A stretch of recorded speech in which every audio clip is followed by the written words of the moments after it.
So what we're going to focus on today is what exactly really happened with the access to the DNC server. And on that topic, we're going to turn to the subject of Seth Rich. We talked about Seth Rich just a few weeks, or last week I think it was, in connection with a lawsuit filed by Ed Butowsky, who lives in North Texas, right near us. And he, in his lawsuit, recounted his experience in finding out that Julian Assange, the Wikileaks guru founder, had told a friend of Ed's who told him that that hack into the DNC server, that the email access from the DNC server did not come from a foreign hack like the media and the left was trying to sell, but instead came internally. Somehow that hack happened, or that access to those emails that were then shared with WikiLeaks happened from someone inside the FBI, which leads us to Seth Rich, the DNC staffer who was murdered in Washington, D.C. And now I'm going to turn and invite you and introduce my guest for the show today, Ed Butowsky. Hi. Hi. It's a great introduction. Well, thank you. I'm so glad that you're here. I actually am going to do a touch more introduction of you. Ed Butowsky is as I mentioned, he lives here in North Texas. He's a financial advisor, very successful financial advisor, a former Fox Business Network commentator. One cool thing, among many things he did, he worked with Morgan Stanley. He has a great financial career. One thing he did I thought was interesting reading about him, he tried to help athletes. He had a little bit of his practice focused around helping athletes be a little bit smarter with their money. And so I thought it was a brilliant thing, because you always hear stories, these athletes paid millions and then they're broke. And you think, how could that have happened? Because that's actually the name of my documentary, Broke. It was on ESPN. It was a part of the 30 for 30 series. And it came from an article we did in Sports Illustrated with Pablo Torre called How and Why Athletes Go Broke. So that's what I do. But at the same time, as everyone's going to hear in a little bit, how the hell did I get involved with this? Well, we're going to go right to that point right now. So Ed Butowsky got involved in this because he has a friend named Ellen Ratner, and you may have heard her name discussed in the media many times, but I want to just start with your first conversation with Ellen Ratner, what she told you about her time meeting with Julian Assange in London. Sure, and to understand, this isn't somebody I just met. Ellen and I are very good friends. I've known Ellen for many years. I met her in the green room because I had done Fox News for one of those commentators for about 8 years, unpaid. Met her in the green room in Washington, and we were talking, and she told me about a company she had. And she quickly, anybody who knows Ellen knows that there's no secrets, although there is now. But Ellen is an open book, and Ellen will tell you everything. And she just said, I have this company, I don't make any money, I'm losing all this money. So I naturally just wanted to help her out. Over the last 5-6 years, we've gone to the point of her having Thanksgiving dinner together, going on different trips around the country, going to different events. So Ellen and I became very, very close. She also knew some other things that I had been involved with, so she felt very comfortable opening up her business and asking me for help, which I never got paid, never asked to get paid. And she also felt very comfortable sharing secrets with me. So tell us, please, what did Ellen Ratner, tell you? And she had a meeting with Julian Assange in London, the head of WikiLeaks, the founder of WikiLeaks. Yeah. What did she tell you he said? So one day we're together, and she said to me, she said, you wouldn't believe what Julian told me. And I didn't know who Julian was. I didn't know she knew Julian Assange. Mm-hmm. She said, oh, well, my brother Michael had passed away, and they dedicated a building to him in Berlin. And on the way back from Berlin, she stopped at the Ecuadorian embassy and met with Julian Assange. And she said, Julian told me 3 things. One, the password to Podesta's emails was password. The password to the DNC server was change. And that Seth Rich was the one who downloaded the DNC emails and sold them to WikiLeaks. And Julian wanted her to contact Joel and Mary Rich. All right, I didn't know the parents, the Rich parents, to let them know what had happened. And the reason that she said that he wanted that is because he knew that the Washington police wasn't investigating, wasn't helping, and thought that they needed to know and should know what happened to their son. Now, not that there's a connection, because we don't know if there's a connection between his murder and the emails. What he wanted them to know was that the emails that he got came from them. She asked me, to confirm that first point, Julian Assange wanted the parents of Seth Rich to know that the emails WikiLeaks had from the DNC came to WikiLeaks from Seth Rich. That is precisely 100% correct. That's what she told me. She asked me to get a hold of them. I said no. I said I don't have any interest in getting involved with any of this stuff. And then I started seeing on television. This is what really got to me. Over and over and over again, watching television, you kept hearing that Trump and Vladimir Putin somehow together coordinated to steal the emails from the DNC. Yeah. And I'm thinking, well, what in the world is going on here? So every once in a while I would call up Ellen and say, why don't you say something? And she told me she's told many people. And I said, okay, why isn't anybody reporting it? She said, no one's reporting it. No one wants to talk about it. So then it was December the 16th. I finally reached out to the Rich family. And I had a phone call with them December 17th. So on the 17th of December, I had a phone call with the Riches. And at the very beginning of the phone call, I told them, how sorry I felt for them. I had a son who just went to school. And if anybody knew anything about my son that I didn't know, I'd kill him. And that's the way I feel. Just like if somebody was over at my house and the kid was 16 years old and drinking a beer, I would, behind the kid's back, tell his parents, because I shouldn't know something they don't know. Right. And I'm very strong about that. So I felt that way as well here. And I finally called up, I spoke to them, told them, and Joel, the very first thing Joel said was, Ed, we know, all of this. We don't need to know anything more. We just want to know who murdered Seth. And I said, he says, we don't want people to know about this because we're trying to keep Seth's name out from being the person who got Donald Trump elected. And people don't understand this, Debbie, that most people don't realize, what is going on with the Riches. I mean, the Riches know very well that they're and Aaron is involved to some degree. Aaron is Seth's brother. But let's just focus on Seth at this moment. People don't realize that this family is just trying to preserve so their son's name doesn't go down in history as the guy who got Donald Trump elected. Because some people believe these emails were what swayed the election. They certainly didn't hurt, anyway. Right, and so that's the reason. So Joel is very focused on one thing: who murdered my son? Aaron, I want to jump in and and Joel ask. And Mary. A whole nother story. Okay, I want to jump in and want to ask. So in this first conversation, did it seem like the dad was, this is Seth Rich's dad, and I meant to say to our listeners, he was murdered on July 10th, 2016 in Washington, D.C. If you didn't follow the story, 2 shots to the back, very late at night / early morning, nothing stolen, wallet not taken, all of that, and he was, and the murder remains unsolved. This is obviously over 3 years later. Not only unsolved, but uninvestigated. Uninvestigated. Okay, but when you first talked to the dad, was he assuming that his son's murder had nothing to do with what he did at the DNC downloading these emails? Never really discussed that. All he said was, I don't want to discuss emails, WikiLeaks, I want to know who murdered my son. So what did you do with that information? Well, then what happened was, I didn't think much was going to occur. We then played Jewish geography. This is what Jews do. We just sit around and talk about who knows who. And we did that for a little while. And then we talked about Omaha. I thought it was amazing that there were Jews in Omaha. That'll tell you what a New York Jew thinks about Omaha, right? But I had no idea. And we just made small talk. And the phone call lasted 30 minutes. But at the end of the call, Mary Rich said to me, Ed, if you ever learn anything, let me know. And I'm thinking, I'm not going to learn anything. All I did was communicate a message. So about a week later, I was talking to a friend of mine named Larry Johnson. Larry's a former CIA operative, NSA, one of those people that do secretive things. And I was trying to help him find a connection in the government where he might be able to sell. There was a widget of some kind that he was trying to sell. And at the end of that phone call, this is to tell you how strange life is. At the end of that phone call, I said, by the way, have you ever heard of this Seth Rich, WikiLeaks, blah, blah, blah? He said, yeah, I have a friend of mine. He's actually trying to get a story published and can't. His name's Cy Hirsch. And I said, oh, he goes, you know who Cy Hirsch is? And I said, I really don't know. I might have heard his name somewhere. And he said, well, Cy has everything about it and is trying to get a story published and no one will publish it. He said, do you want Cy to call you? I said, please, have him call me.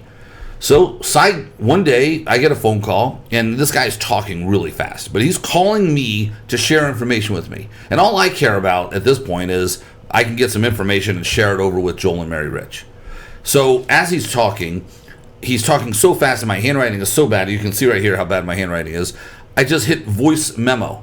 My kids had just taught me how to do this, and I thought this was the greatest thing in the world on an iPad. I could just tape people.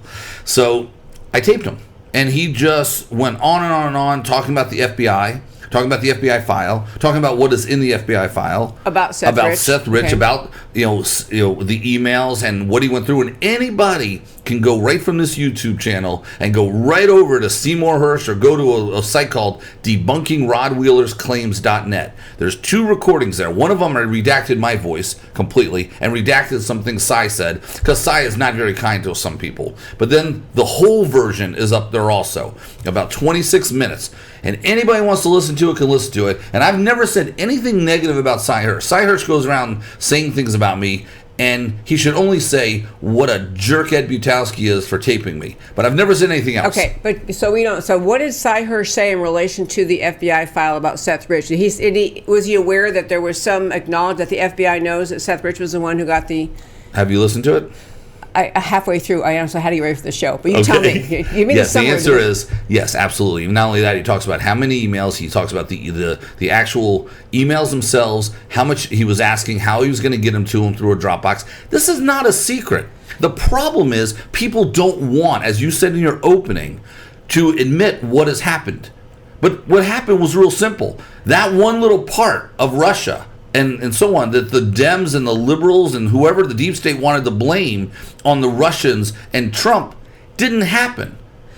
Okay, so this guy, Cy Hersh, is saying he personally saw the emails that were from... No. He was told by a very senior person at the FBI. So that person said on Seth Rich's email, on his computer, our emails reflecting he was making the effort to sell these emails he got from the DNC to WikiLeaks. Right, he gave him a little sampling of it at first. And they looked through all the emails. They gave a little sampling of the emails that he took from the DNC. Then he sold the rest of them.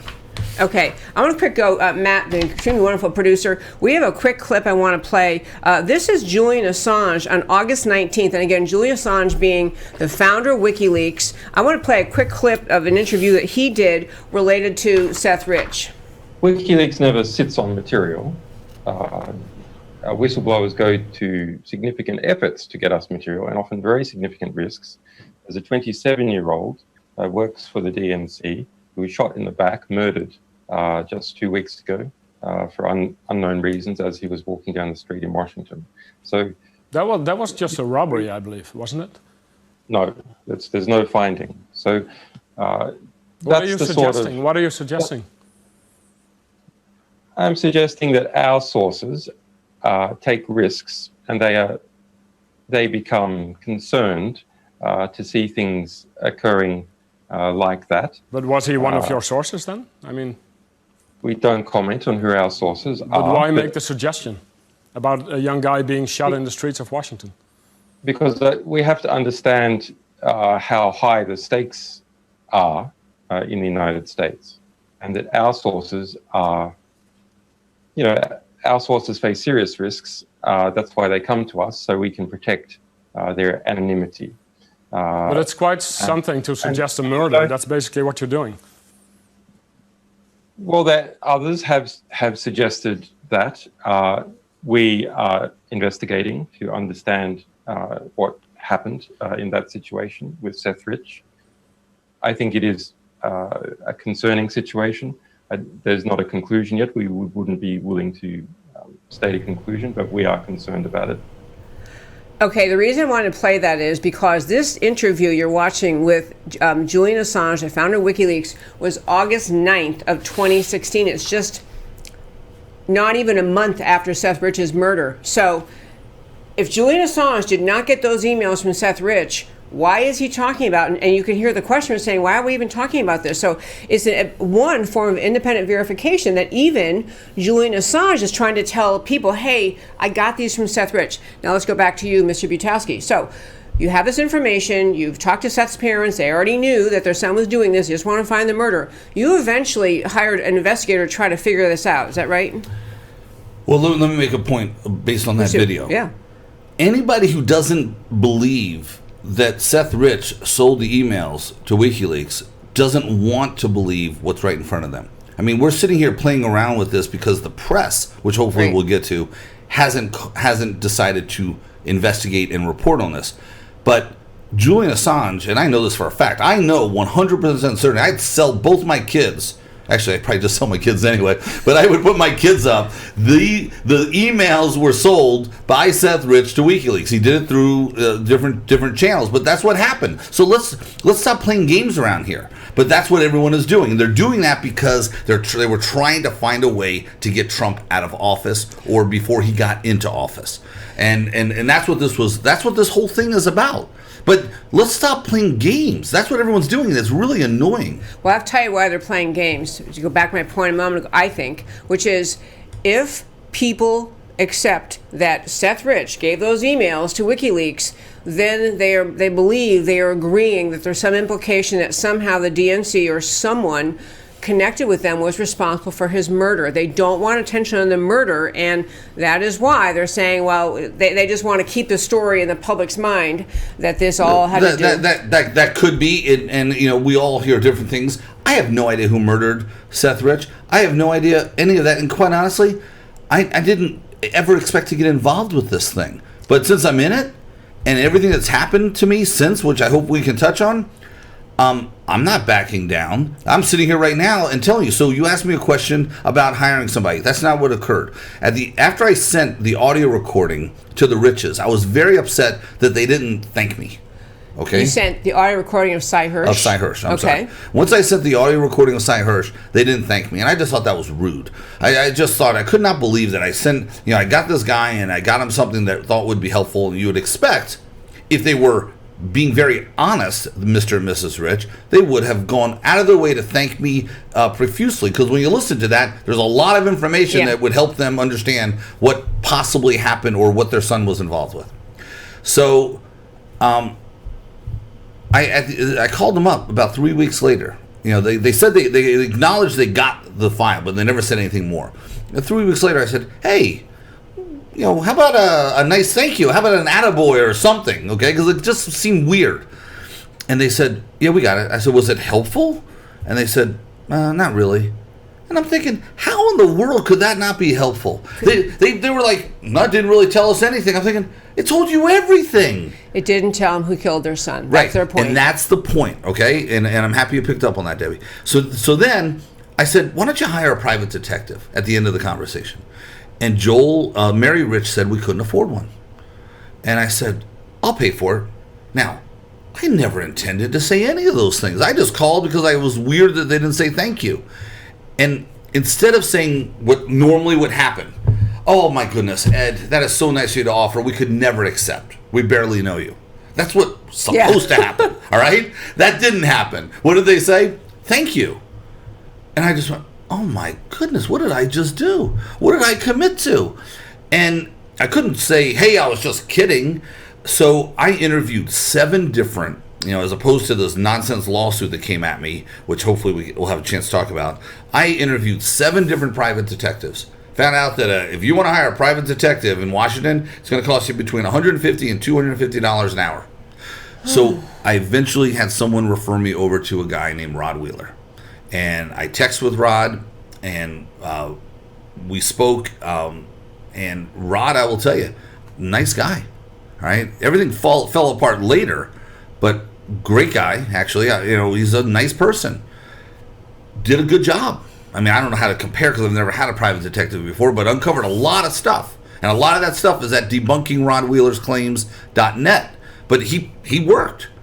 And then things unraveled at some point, and very few people on any radio show that I've done have ever really talked about it, which I hopefully would get a moment to, because I would like you to. But the point is that Rod Wheeler did a good job. I did not hire Rod, by the way. Joel and Mary Rich did. I agreed to pay the bill.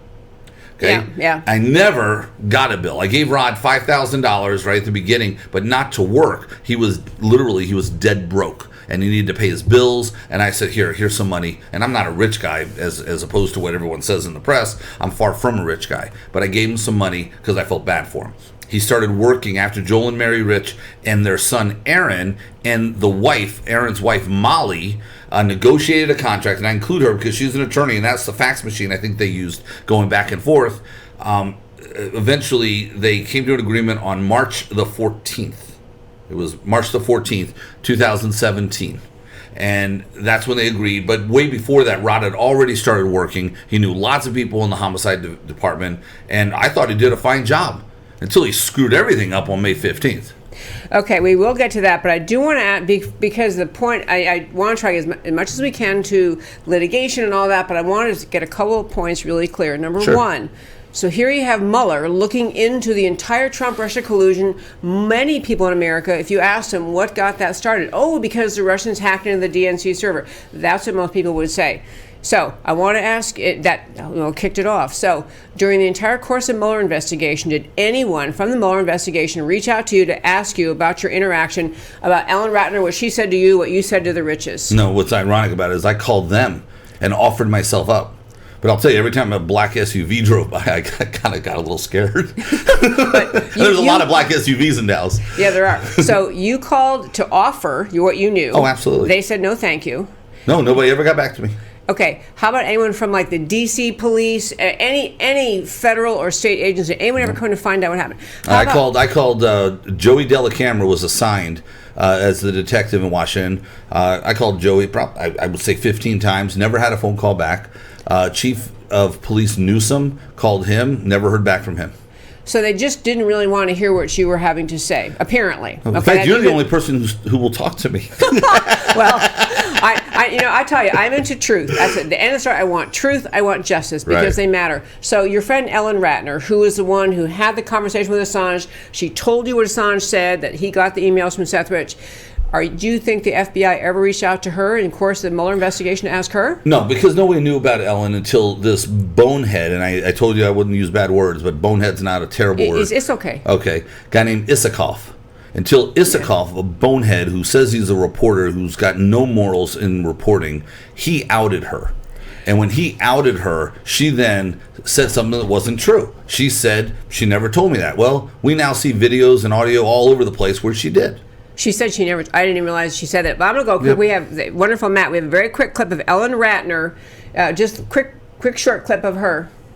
I spent 3 hours with Julian Assange on Saturday at the Ecuadorian embassy in London. Listen to this. Go ahead. Well, I did. Yeah. But one of the things he did say is that the leaks were not from, they were not from the Russians. They were an internal source from the Hillary campaign or from somebody that knew Hillary, an enemy. He does not think they're from Russians. And he said Russia got credit for something Wikileaks should have gotten credit for.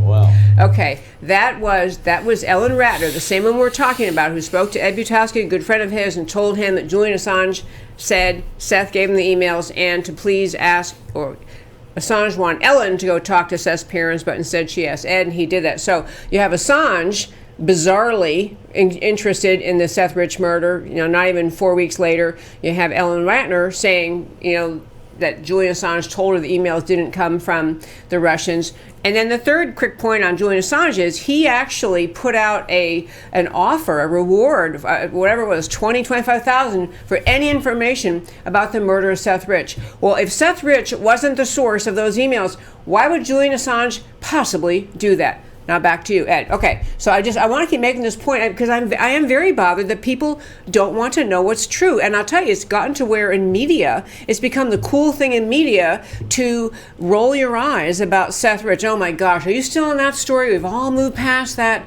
It is the idea, and it's kind of the kind of tinfoil hat, or you're one of those people, conspiracy people. But the truth is, facts exist, like these facts, and people who are denying them or trying to hang on to the Russia, hack the DNC, don't want to deal with those facts. Okay, so you said you want to talk about something. I want to address a few things about that. So first of all, there is information that will be coming out very, very soon.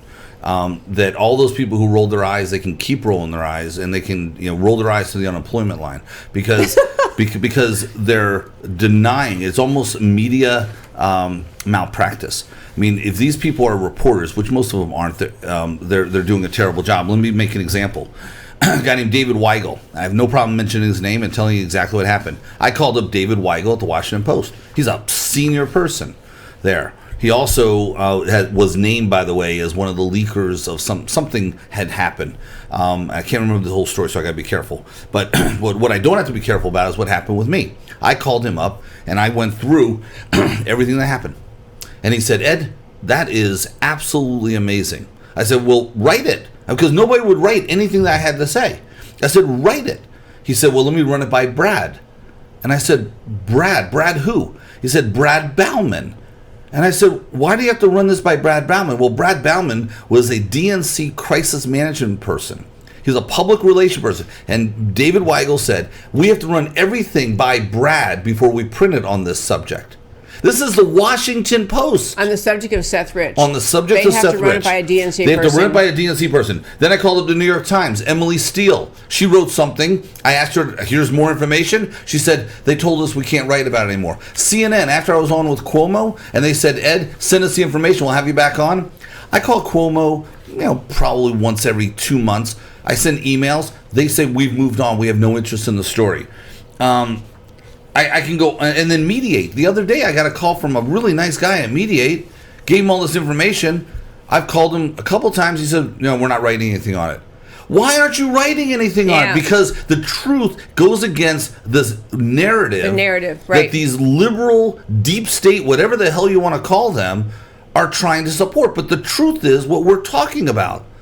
And they're doing everything they can to hold on to this. Well, even Fox ran a story and tried to lay this out. What we've been talking about, laid out the whole story, and they retracted the story, right? Well, there's. Let me explain to you what they did. Okay. And are we okay? Because when we look at the time, 5 to 7 minutes. That's all we have Talk left? as fast as, yes, let's talk as fast as I do. I grew up my in New York. Goodness, I grew up in New York. All right. Okay, so I'll talk fast.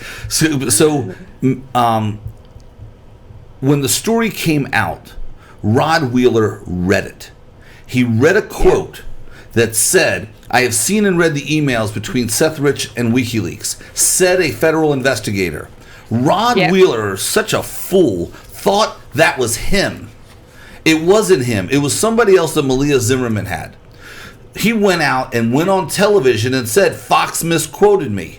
So they pulled the story. Fox did not misquote him. Malia Zimmerman's article is exactly right. There's nothing wrong with it. Nothing's ever been proven to be wrong with it. Yeah. And that story should be reinstated. And people in the media should get behind it and say, you know what? She wrote a great story. It is true. And that story should be reinstated. Here's the problem where we are. Honestly, it has become fact in the left-wing world, and I always call them the Democrat media mob. It is a fact that the Seth Rich thing was cooked up. In fact, a lot of the allegations, even in conservative sources, will say, well, this really was cooked up. This whole story of Seth Rich and the emails, it was cooked up because by the Trump team to embarrass, to draw attention back to the Democrats. You know who they said made it up? You. Me. Right. That's what I was going to ask you. Do you know President Trump? I've never met President Trump. This guy Wigdor, who you'll start hearing a lot more about real soon, trust me, a lawyer, had all these lawsuits against Fox News and made up a story that the president and Vladimir Putin were scared that people were onto their breaking into the DNC. So they called me in Dallas and asked me to create a fake story for them. So I got a hold of Malia Zimmerman's mind, convinced her to write a story. 8 months investigation, she said, and to convince her to write a story about this, got Rod Wheeler and convinced everybody, even everyone at Fox News, convinced everybody to go along with this because we were doing it for the president. I've never met the president in my life. Okay, but what's amazing, and I'm sure that was the case, but there are websites I go to because I assume they are kind of conservative who are recounting this. Oh, whole Seth Rich's thing has been debunked. I'll call them. Well, Washington Examiner was one. Washington Examiner, Washington Examiner. That's not what happened. The Washington Examiner had to pull back a story that Admiral Lyons put up, and because they were sued. They were sued on something that Admiral Lyons wrote. And I love Ace Lyon. Ace Lyon was 91 years old and a great man and a friend. And Ace wrote something, and the truth is, he said one word that probably shouldn't have been there. But it's called an op-ed. Okay? Yeah. I mean, op-ed is your own opinion. I mean, if people get sued over their op-eds, I mean, Karl Rove better watch out. Okay? I mean, the whole thing is ridiculous. But no, you have websites that, conservative or any website, I'll call them. I call up everybody. I'm just sick of this crap. Yeah, well, you know what we're going to have to do? We are going to have to come back and do this another time because I wanted to get, the basic thing I cared about is making sure it's clear that no one in the entire Mueller investigation, the entire federal government, wanted to know what really happened, wanted to hear your story, wanted to hear Ellen tell the story.